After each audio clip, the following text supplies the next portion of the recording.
Ahoy hoy gang, here we are, Season 12. If this is your first time with us, welcome. And if you're coming from a previous video, hey, we love to see it and I hope you're doing well.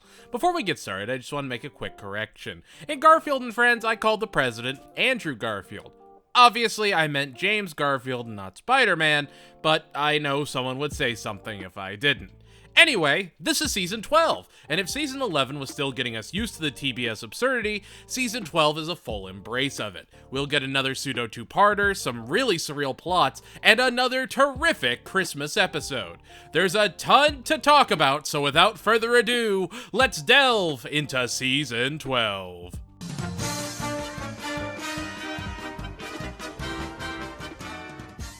Stan's family forgets Father's Day and he's embarrassed at the CIA Dad Fashion show. And so he confronts them and they promise to make it right as they try and give him the best make-up Father's Day of his life. But when it doesn't meet his standards, he wipes their memory and has them retry it over and over as they lose sense of all time. Stan offends Klaus, who vows his own unique brand of revenge, and yeah, people really gotta stop messing with Klaus, because when Stan starts going off on his family, telling them all their flaws and what he really thinks of them all under the supposed protection of being able to wipe their memories, he finds out the machine is broken and the damage has been done. Klaus is downright diabolical, and I love it.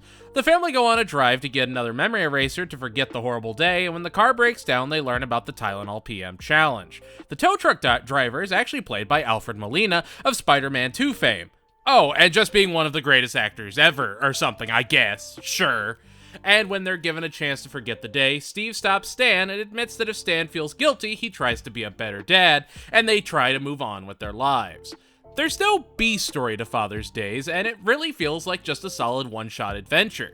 It feels like an episode pulled from, say, Season 7 or 8, and just inserted into Season 12, but in a good way. It has great jokes, sets up a predictable story, and has all the characters shine in their best ways. Having Stan be honest with the family while Scatman blasts in the back is terrific, and honestly, it's not the strongest or most important season premiere of the show, but it doesn't really need to be. It's just good, solid American Dad. Father's Days is a brilliant 8 out of 10.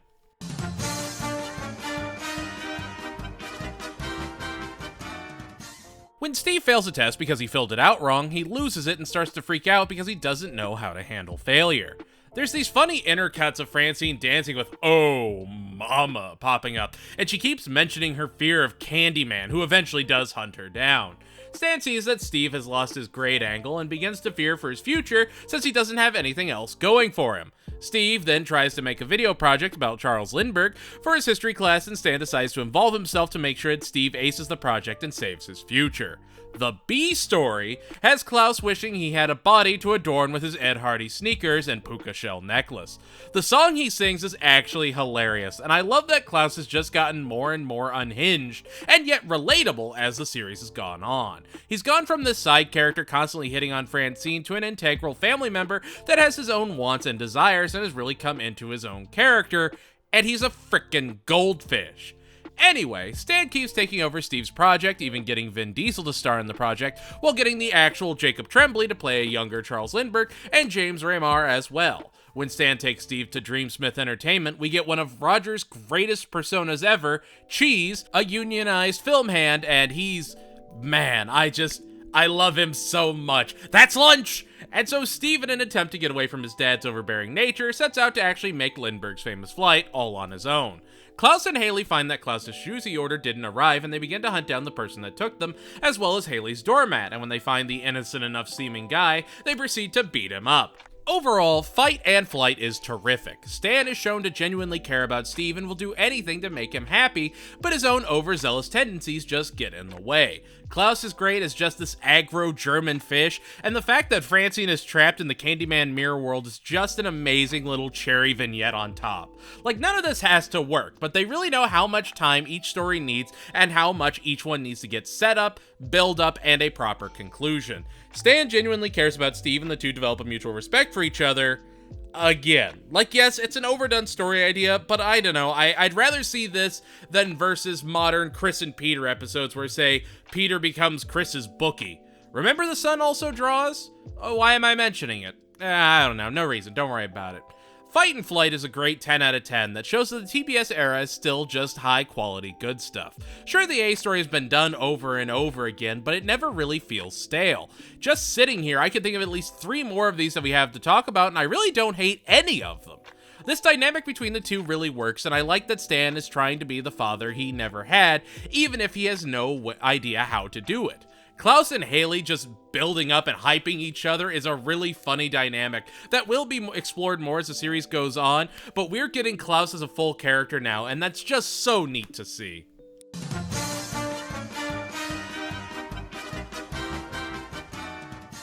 Roger's let go from the modeling agency he was a part of and goes into a deep depression when Haley invites him to join her yoga studio, and yeah, he takes it over and becomes a Raggy Baba, chasing the high of fame and a cult following. Classic Roger shenanigans. Haley, having her place of relaxation and meditation taken from her, tries to show that Roger is a fraud and Jeff is just along for the ride. The B story has Stan, Steve, and Francine going to try sushi, and Steve and Stan become enraptured in the art of rolling rice on bamboo, taken in as the 2 real students of a sushi master, much to the dismay of his actual son. The sushi chef is played by Tohoru Masamune, and his son is played by Jimmy O. Yang, who you'd probably recognize from Silicon Valley. We also get the return of Morning Mimosa and Trish and Sue's, aka The Sizzle, when Roger goes on for an interview. I will say, this is a perfect episode for really everyone involved. Haley is shown to passionately care about something, Steve and Stan bond without butting heads, and actually find something that they both really care about. Roger's trying to reclaim his glory because he can't handle rejection and gets overwhelmed when people clamor to be in his presence, and through all of this, Francine actually serves as the straight man, calling out the absurdity of what Stan and Steve are doing, and Jeff is, yeah, just along for the ride, which is probably the best place for him a lot of the time. I think that really makes the episode as a whole shine, having these two actually serve a greater purpose than meets the eye. Like, I know I've said it before, but Jeff has really come into his own as a character, and seeing him love Haley without any conditions is just really sweet to see. He wants her to have that space, even if it's not a place he'd be a part of. The Enlightenment of Raggy Baba is another 10 out of 10 episode that keeps the momentum of Fight and Flight, and shows that this season we're diving headfirst into the weirdness of meta American Dad.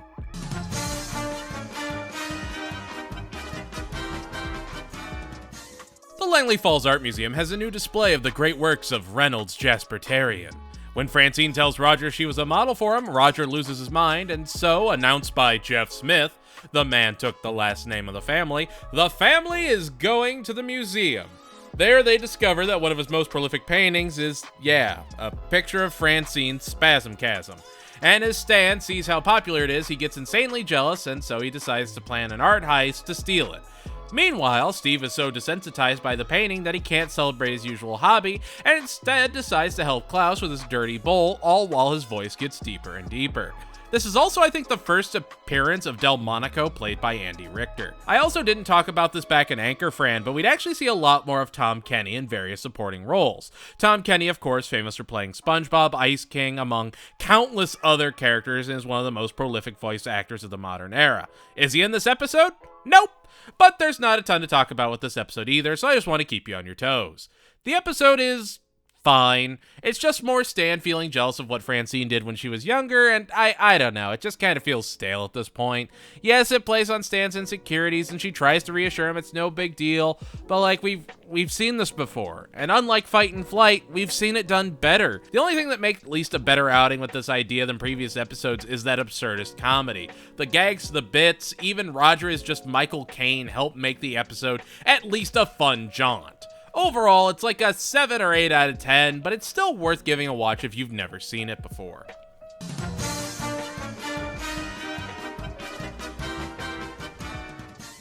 Roger gets obsessed with Baywatch, and Haley and Jeff announce that they're going to try for a baby. When they tell Stan he's going to be a grandpa, he freaks out and runs off. Andy Richter and Tom Kenny actually play a couple roles in the episode, and it's really cool to see them added as regular roster members, alongside Richard Kind, who really brings Tuttle to life as they use him more and more. Anyway, Stan tries to sabotage Haley and Jeff, blissfully unaware that they wouldn't be able to succeed anyway since Jeff is an alien body, which I'm sure will never be brought up again. The family go to the Atlantis resort, and as they're relaxing, Steve and Klaus are taken by drug dealers who force them to work in their factory where both the boy and his fish start to excel. Steve as a delightful manager who listens to the complaints of the workers, and Klaus as Razor, a cocaine-fueled murder fish looking for a reason to carve up the aforementioned workers.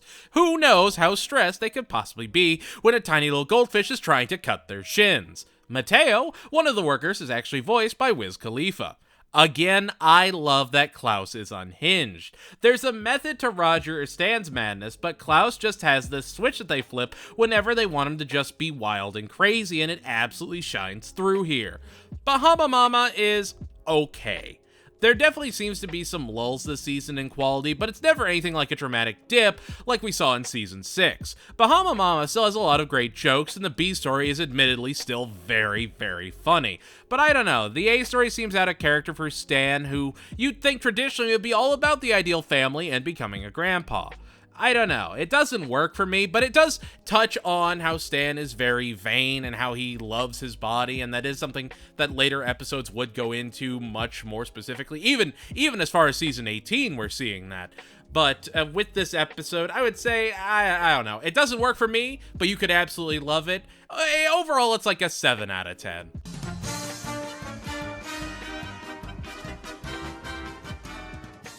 Because Jeff is in an alien body, he and Haley can't have kids. Wow, I didn't think there'd be a resolution to that. Great continuity. Yeah, no, it's a sequel episode. Roger agrees to carry basically a Jeff clone to term, and Haley has to take care of the hormonal alien. We get the return of Dr. Calgary as he assists with the pregnancy with his assistant/son Billy. The B story has Steve signing Snot up for a makeover on Morning Mimosa, where he gets embarrassed and humiliated. Trish and the Sizzle are fantastic antagonists, and I love that they are just unapologetically awful as they make fun of how poor and sad Snot is. I gotta say, I actually really like Snot this episode. He feels very grounded, and you can really relate to what he's going through. Curtis Armstrong still does a great performance as Snot, and again, I don't inherently dislike Snot, I just think that his character isn't done well a lot of the time. Jenny from the Block worked as a Snot vehicle, as does Roger's baby, because it shows that he's not just a foil for Steve, he's his own person, and this is one of several episodes where the conflict is very much Steve v. Snot. Steve views him as ungrateful, and Snot really just wants to be left alone. He was fine with how things were and just doesn't need this. I don't know, the B story just feels really complete, and even has the two making up and fighting back to escape Trish and Suze. I mean, huge shout out to Trish and Suze just having iconic dialogue. Suze freaking out because she saw Three Kings on HBO and Trish just mocking people. The chemistry is there and they work so great whenever they're on screen. I'm talking so much about the B story because the A story is just predictable, I guess. It's Roger pregnant with Jeff and guilt-tripping Haley at every turn if she's doing anything other than helping him through it. It's exactly how you'd expect Roger to act, even when it seems like he's doing something for a selfless cause.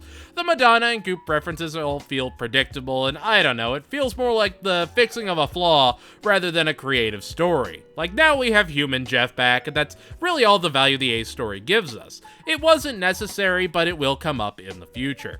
Roger's baby is another 8 out of 10, saved by the fantastic B story with Trish and Suze.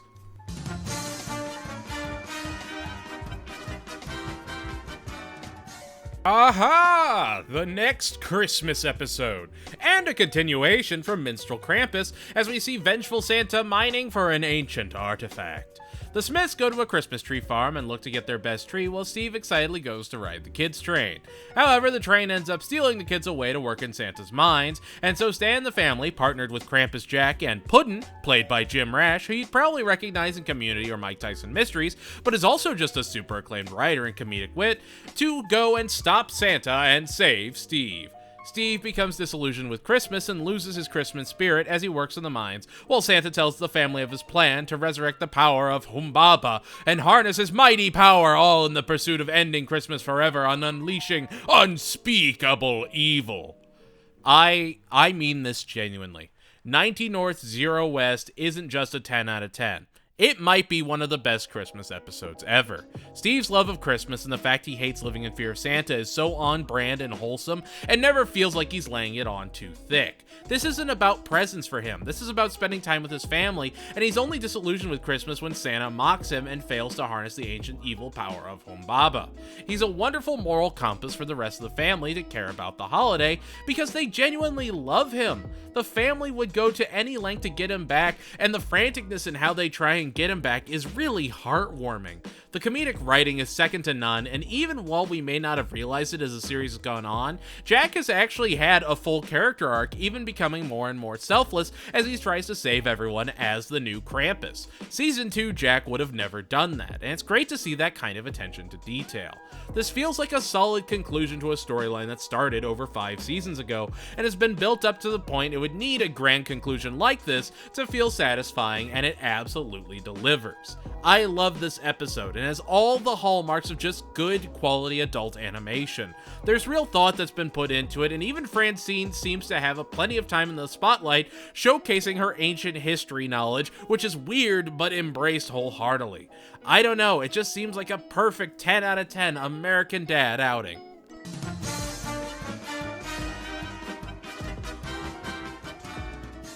Francine thinks Stan might be having an affair, and when she goes to catch him at work, she finds he's into slot cars and immediately gets turned off by him. That is, until she meets his partner Mel, played by Drayama Walker, who is very obviously attracted to Stan. I really love Stan in this episode. He's actually really secure in who he is as a person. He just really loves racing slot cars, and he also loves Francine, and he never thought to cheat on her or anything of the sort. He just wanted to be his longtime rival, Lonnie, played masterfully by Eric Edelstein, who you'd recognize as Grizz in We Bare Bears. Paget Brewster and award-winning actor Jennifer Coolidge would actually also make appearances. Francine is very much the one that has the problem in the episode, and it's portrayed brilliantly, especially with her girls that are just drunken figments of her imagination. I mean, between the dream sequence to the masterful writing, you'd think that the B story would get swept under the rug, but it's also pretty dang solid. Roger wants to be a witty Southwest stewardess, and starts to practice their bit when they get one up by another attendant that nails every joke that they are bungling. They even go so far as to bring Jeff, Steve, and Haley along to force them to laugh at their jokes so they at least get some support. It's another 10 out of 10 episode that just really sings because it handles all the characters perfectly. It reminds me a lot of The Boring Identity, except here Stan is completely aware of who he is and confident about it, something he'd battled for years. And yes, it is off for Francine to be turned off or unattracted to him at this point, but it's just so endearing to see him so confident about what he is, what he's doing, and what he cares about. He's not living in fear, he's just enjoying slot cars. This isn't, say, his ice skating winter secret or anything like that. It just feels right, you know? Whole Slot of Love is just, man, it's just great.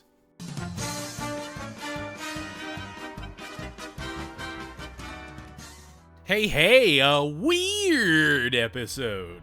Steve and the gang feel like they don't fit in since they're too generic and don't have a theme. So what do? Oh, they become witches, obviously. Steve steals a mystical book that gives them mastery of the magical arts from Roger's store of curiosities. The B story has Stan and Klaus bonding over 90s bands. I don't know. It's nice to see them getting along and actually sharing a common interest. It's something you'd expect of a Haley and Klaus story, and to see it here, even seeing them share a simple little podcast, just feels good to see. And it's not like the A story is bad at all. The boys go wild with their new magic powers, causing Principal Lewis to hunt them down as a witch hunter, and Steve eventually goes mad with power and starts doing blood magic.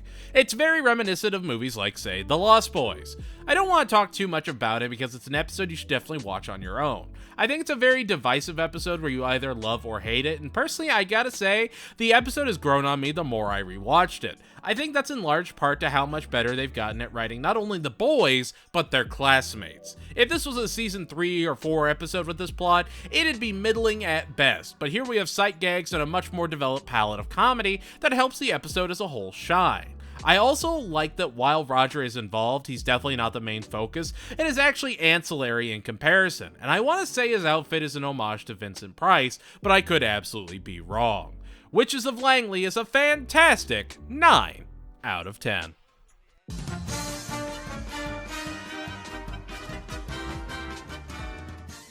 Klaus is sick, and instead of getting his body fixed, Stan decides to put his mind into his SUV instead. The B story has the boys going to Del Taco to prank them by walking through the drive-thru and ordering ice waters. However, their cashier is Roger, who tells them to take their pranks further and live a little, maybe even throw an egg off an overpass. So they throw an egg off the overpass and they hit the windshield of a car, driven by one of Roger's most unhinged personas, who vows to hunt them down with his terrified wife and stepkids in the car as he keeps overreacting to things. Klaus then swears revenge on Stan and begins to harass him as his new car until he's stolen and taken to a chop shop led by Enoch, voiced by Walton Goggins, one of the greatest comedic and dramatic minds of the modern age. Seriously, cannot get enough of the man, and his line delivery is phenomenal. Cindy, one of the chop shoppers, is actually played by Halsey, fun fact. I don't know. It's disappointing that that's really all I have to say about the episode. Roger can just be flat out uncomfortable in parts, and the Stan and Klaus thing has literally been done over 3 times now, with the exact same consequences. It's sad, especially considering the previous B story was delightful and was just the two loving 90s music together. Yes, it does show Klaus's further descent, but man, I wish they just did more with it. It's not even like offensively bad or anything, it just feels like filler. I would be shocked if A Nice Night for a Drive was anyone's favorite episode. It just feels very restrained in some ways and just doesn't land, even though it has some of the best guest stars who are very obviously not the problem with the episode. Just feels like wasted potential, which is the worst kind of potential. A Nice Night for a Drive is a tolerable but disappointing 6 out of 10.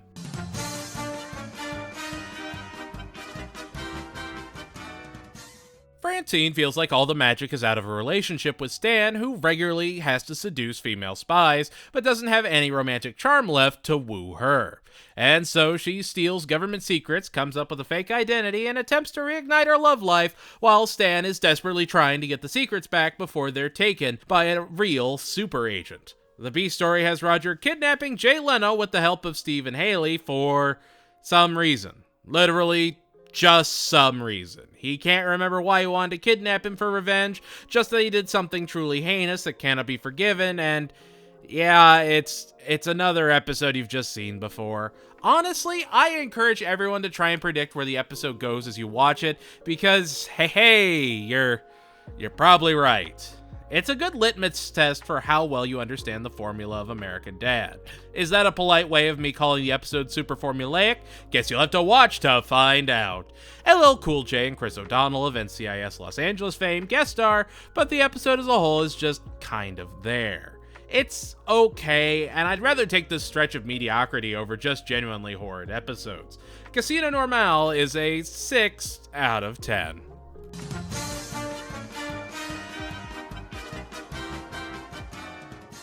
The episode opens with an island sheriff, played by Jermaine Clement of Flight of the Conchords fame, walking along the beach and making sure his people are safe and successful banana vendors, until they find a box on the beach and think it's a bomb when it's actually Steve. We then get a flashback to Steve being invited along to a Bazooka Sharks game over Klaus, and he goes, thinks that Johnny Concussion, the star quarterback, played by one of the best Batmen of all time, Diedrich Bader, has suffered too many concussions and should quit. The entire city then begins to attack him, and so he runs off into hiding. This would also be the first appearance of Sky Crooner, played by Tommy Blocka, who you'd recognize as Dr. Roxo or Murderface in Metalocalypse, and the mayor in China, Illinois. The B story has Haley becoming Roger's cabbie since she needs to pay off her debt after losing a sports bet for what she thought was an actual dime. It becomes a weird Taxi Cab Confessions reference, which, wow, that is a dated deep cut. Anyway, while Steve is on the island, he gets a job to cover his expenses and begins to respect that people need an escape from the mundane, and so they turn to these extreme sports as a way to have something to break up the day-to-day. I don't know, I find it to be a really mature way of handling this idea. Like, it could have had him just mocking everyone all the way to the end, but seeing everything boil down and learning to respect what his family loves so much is just on brand for Steve. When it's explained, he understands, even if Stan doesn't even understand why he loves it so much. The B story is also very small, almost non-existent, but is full of really great Haley and Roger moments. I also like that Jeff is breaking the fourth wall more and more as the series goes on. We see him making these kinds of jokes as far back as, say, Stan's best friend, but you usually just shrug it off as him being a clueless stoner. But as it goes on more and more, he kind of replaces Barry in calling out how the episode transitions. To quote one of the best reviewers in the game, "You might not have noticed it, but your brain did. Bazooka Steve is one of the most influential episodes of the whole season, and I would argue one of the best. Sky Crooner's introduction and Stan's mystified love of him is great, but we also get just a phenomenal Steve story, a stellar B story, and really solid performances across the board. It's a 10 out of 10 that, I don't know, just feels much larger than the sum of its parts. Bazooka Steve is an episode you show someone if you want them to understand what the TBS era is like, while also giving them something super high quality. Much like Bullocks to Stan showing the potential of American Dad all the way back in season 1. Bazooka Steve is a magical 21-minute block of just everything you could ever love about American Dad, and it truly needs to be celebrated for it.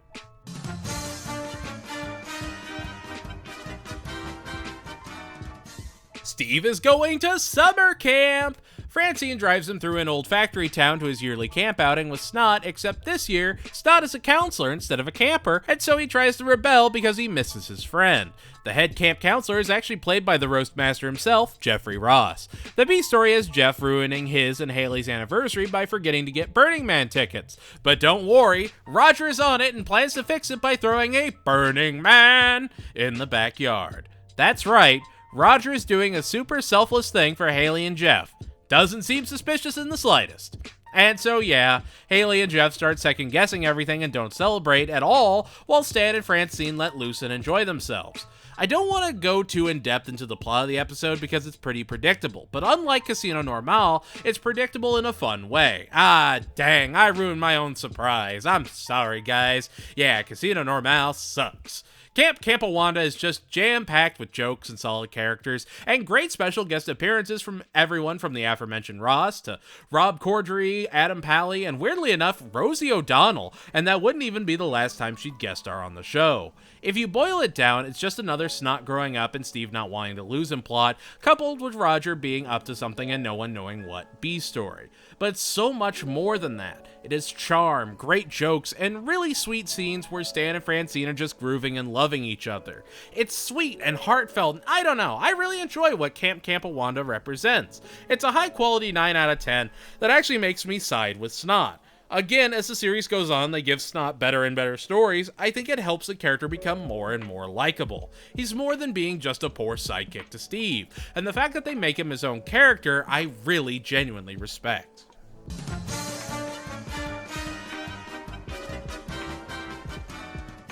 And then there's Julia Rogers. After Roger gets Stan plastered to let loose, they drink wine that had a note on it to not drink the aforementioned fermented grape juice. When he comes to, he realizes his mistake and tries to find a copy of the wine, but it's completely sold out and you can't find it anywhere, not to mention the winery it was made at is completely gone. Roger offers to help him make the wine, and so they set out on making it, but when a tornado comes through and it sucks Roger in, Stan saves the wine over his friend, and Roger gets swept away to a quiet town where he takes on a new persona of Julia Rogers, playing an assortment of Julia Roberts characters and restarting his life where he feels welcome and wanted. Stan then goes to find him and gets him to come home, succeeding when the town turns out to be full of cultists looking for a sacrifice. It's a fun episode. Like, not only does it have a lot of deep movie references and just takes the proper time to focus on Roger, it also has a delightfully mundane B story that helps with the overall tone. When Steve and Jeff go to the movies, Jeff reveals he's never hung out with Barry, and Steve knows he has to rectify this because they'd get along like no one's business. He then goes to work trying to find the best way to get the two to network and do a thing. I love how passionate Steve is about getting the two to hang out and like each other. It's treated so passionately yet passively, and it's delightful. Everything about this episode is just solid. It's like a properly cultivated bottle of wine. It has legs and it never outstays its welcome. It's a 9 out of 10 that could be a little much for some people, and I do get why, but overall, I really do love Julia Rogers, and I encourage everyone to give it a shot.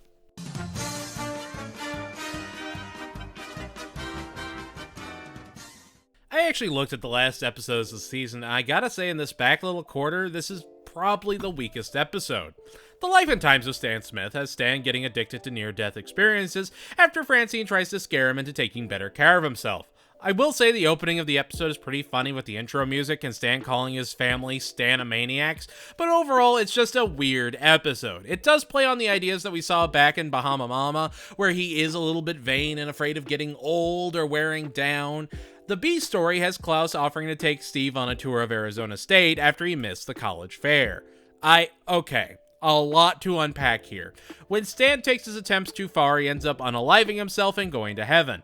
However, Francine chases after him to bring him back, and then they both end up unalive. Stan makes a deal with the devil that he'll be damned for all eternity if he can just get Francine and his lives back. They come back and he begins training for his torture in hell. Now, mind you, this is a weaker episode, sure, but it's definitely not a bad one. Like, the B story is super important, even if you don't realize it. While on a tour of ASU, Arizona State University, Klaus takes Steve to a frat where not only is he known, he's beloved and seen as a partying legend.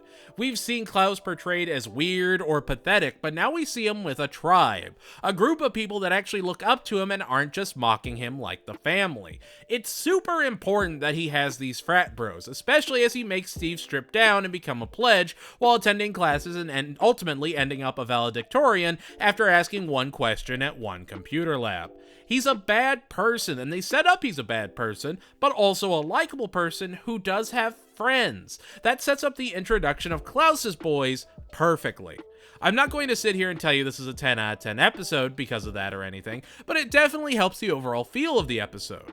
As a whole, the life and times of Stan Smith is like a 7 or 8 out of 10 that takes what could have been an awful episode in the earlier seasons and gives it some much needed charm. Also, Alan Tudyk is phenomenal in this episode. He carries a ton of weight, and I don't know why they did this, but Satan in this episode looks rad. He looks like a mix of, like, the Satan from Legend, played by Tim Curry, and, like, a Doom or Diablo devil. It's just, oh, man, it's really cool. Like, it's not a bad episode. The Life and Times of Stan Smith is not a bad episode by any means. You know what? I have talked myself into an 8 out of 10 for it. The more I've gone on, the more I'm like, okay, you know what? Might be one of the weaker ones of the rest of this bulk, but it's still not bad. Watch it. Check it out. You'll probably love it.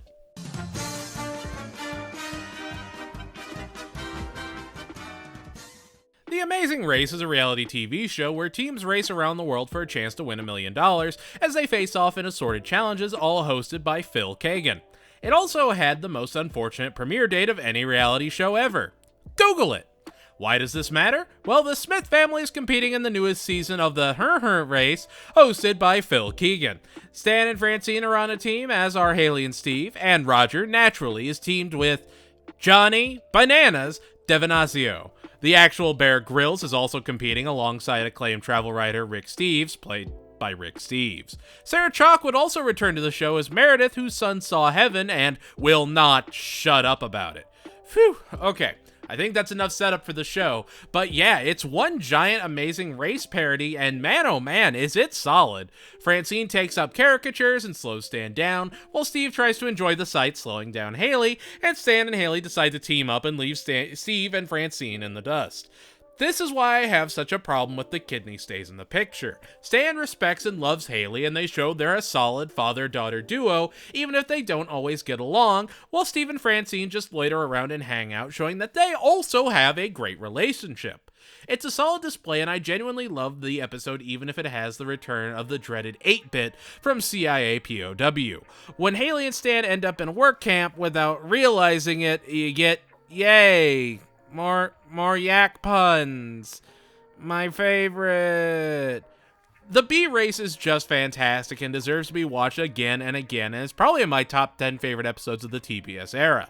It doesn't start at the Smith house or anything like that. It starts with only 5 of the 16 teams remaining, tossing you right into the action with everything already set up. Phil Keegan does an excellent job as a parody of himself, and I mean all the guest stars deliver brilliantly, even the insanely talented Fred Tassasiori playing Brett Favre. I shouldn't have to say it's a 10 out of 10 episode, but the fact that I found 8-bit even just that much more tolerable in this episode because he was surrounded by high quality writing and jokes just speaks to how great this episode is. Like, I can't imagine another show doing this kind of idea and doing it better. I'd love to see what Amazing Race fans think of this episode and how loyal it is to the show, because when the show first came out, it was a huge cultural phenomenon and has over 34 seasons. Then, I mean, I remember everyone watching it back in the day, alongside, say, Survivor or The Bachelor, Who Wants to Be a Millionaire. It was a weird time in the early 2000s for reality TV. That's all I'm saying. This seems to be a loving homage to the concept of the show, and man, I had to stop myself before I go on for too long. Each vignette gets the proper time to shine, and it's great to see the family come together while the guest stars have fun with their roles and deliver just next level comedy. I love the race, and you will too.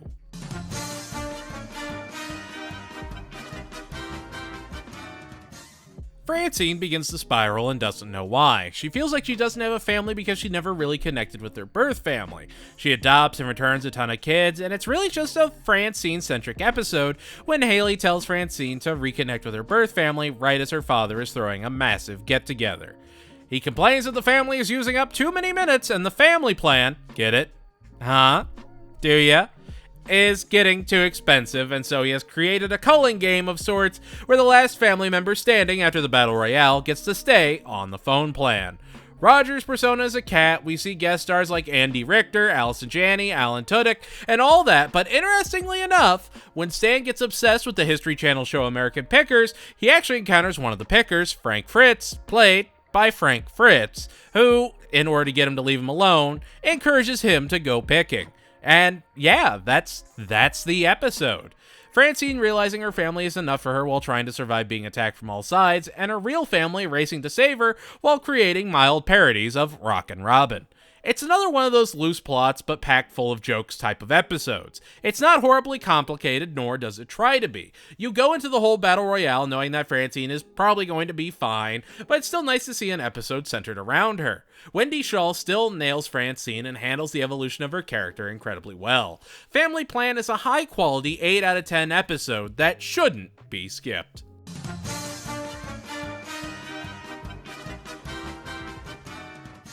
The best episode of the season, and easily my 4th favorite episode of American Dad of all time. The Long Bomb is about Stan and Haley struggling to talk with each other when no one else is around because they're afraid of what the other might think of them, and when they're trapped going to a Bazooka Sharks game alone together, they have to face that fear.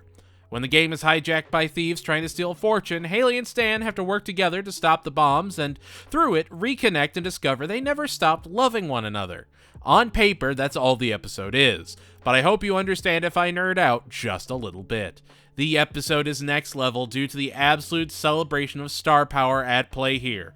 Not only do we have the return of Diedrich Bader as Johnny Concussion, we also get Fred Tastaciore again, the incredible Maurice LaMarche, who you've heard countless times across Futurama, Pinky and the Brain, etc., etc. Bill Fagerbach, aka Patrick Starr, Paget Brewster is back, Tommy Blocka returns as Sky Crooner, and for albeit a brief moment, we have one of the most influential voice actors of the modern age, George Lowe, aka Space Ghost in Space Ghost Coast to Coast. A man that needs only celebration and acclaim. People rarely understand the gravity of his influence on some of their favorite productions, and seeing him in this episode is just next level. While he wouldn't show up in future episodes, it's just great to see him here.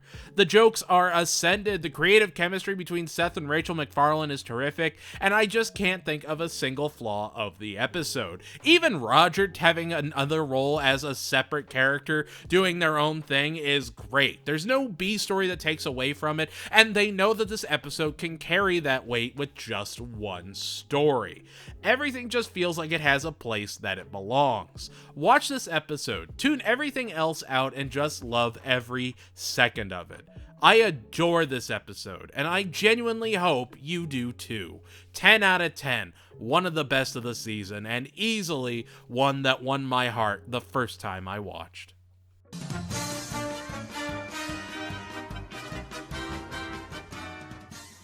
Look, I'm gonna be real with you. You either love or hate this episode, and both responses are entirely justified. Roger and Klaus are two lone wolves that don't need anyone else until they go on a blind date and end up running into each other, starting a whirlwind romance. Obviously, Klaus gets fed up with it, and Roger gets obsessive, even willing to follow him to prison to stay with his one true beloved. The B story has Steve trying to avoid the presidential fitness test by any means necessary, even trying to contract Haley's pink eye to avoid responsibility. I am not going to defend Clodger, and if you have a criticism of the episode, it's probably well deserved. However, I will say, for what the story is, it's incredibly well written. The characters feel well done and properly portrayed, and everything feels very on brand.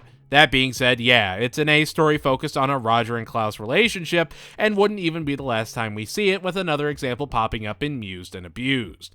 Clodger is rough, but if you sit through it, you get some solid jokes that would have otherwise been left on the writing room floor. The stuff with Haley and Jeff is just great, especially her sneaking into the school to see the school nurse because she doesn't have health insurance, and her sharpened other senses. I don't know. Clodger, all things considered, is like a 7 out of 10 to me, and I'm sure I'll get plenty of comments telling me I'm wrong. But the quality of the writing, even if it's to the merit of Clodger, can't be understated. I know I said The Life and Times of Stan Smith is the weakest episode, but Clodger probably fits the bill better. But at the end of the day, I'd still take 19 Clodgers over one Stewie is Enciente any day.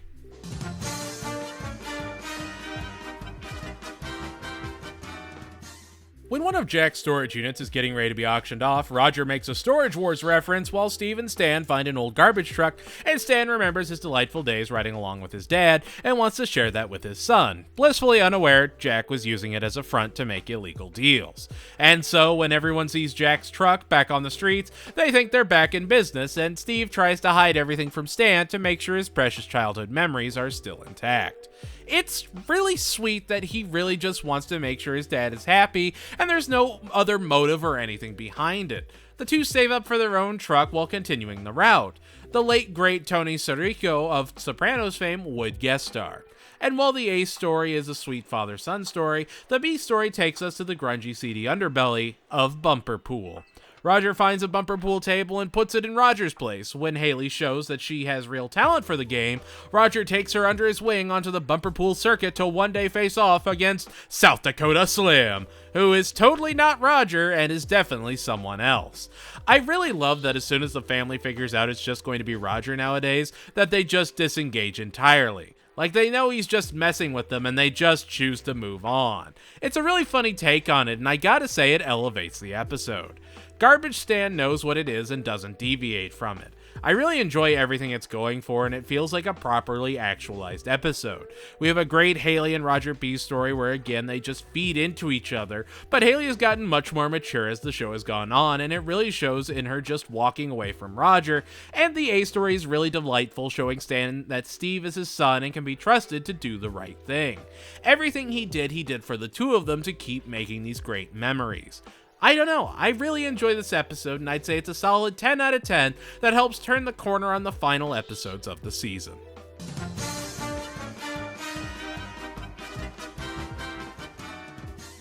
This is an episode. Steve tries to get into the talent show and can't find a talent, so Roger agrees to help him out by turning into a ventriloquist dummy, Mr. Dingleberry. However, he's a murderous dummy that starts taking out the other competitors to make sure he and Steve win. It's a very neat little homage to the campy horror B-movies of the 80s, and, you know, if you like that, you're gonna love this episode, you're gonna love the references they make, and if you don't like it, I'm not gonna say it goes over your head, but it's definitely much more, it's a hit or miss episode. But that being said, it really focuses on just killer dolls and puppets running around, unaliving people. They also use a lot of specific unaliving techniques that are obvious references to classic tropes and movies. David Herman would actually guest star in the episode. You'd probably recognize him from Office Space, Bob's Burgers as Mr. Frond, or like any of the lead characters in A Waco Ogeen and Roger Black Show.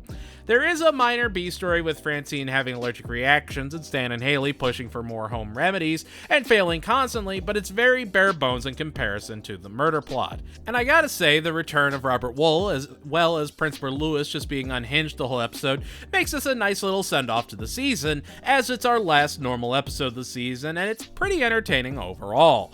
The talented Mr. Dingleberry is a solid 8 out of 10.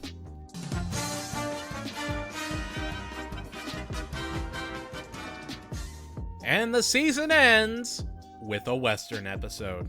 Much like the Amazing Race parody earlier, it just throws you in. It's not deeper, more complex, there's no overarching storyline that needs to be maintained. Bullock and the CIA boys are bandits, Stan is a former soldier on the run to Mexico, and Principal Lewis was an old war buddy of his. He's being hunted down by Roger, who's a bounty hunter, and basically he has to protect a small town from Bullock's boys, your typical Western flair.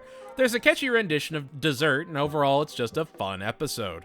West of Mexico isn't anyone's favorite episode of American Dad, but it is good TV. It's just a relaxing little side story that you can sit back and enjoy.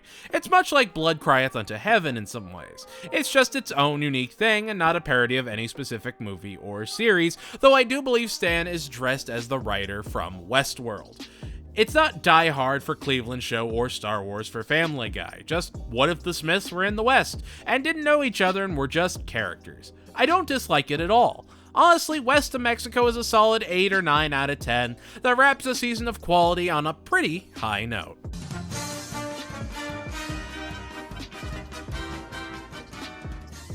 And there we have it. That was Season 12, everybody.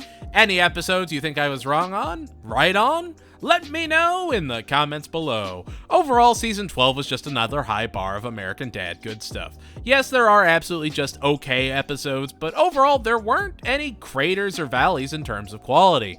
From delightful parodies to intriguing evolutions of previous story ideas just done better, Season 12 really knew how to build on American Dad, and to think that we're at Season 12 and there's still higher quality episodes dropping is just insane. Even looking at Season 13, sure, there are a couple episodes I'm not particularly looking forward to cover, but overall it's another season I remember enjoying quite a bit, and I can't think of many other shows where I'm still excited to talk about them a whopping 13 seasons in. But if you liked what you watched, make sure to like, comment, and share to tell your friends we're out here. Thank you all so much for watching, and I hope you have a great rest of your day. I do apologize if it sounds like I've got a little bit more of a stutter this episode. I actually had a tooth pulled before I started recording all this, so there might be a little bit more of a lisp going on. Remember, we have a Twitter, Twitch, Patreon, and Discord for all your other academic needs. Stay strong. I believe in you, and I'll see you next time as we lean into Season 13. Goodbye, everybody!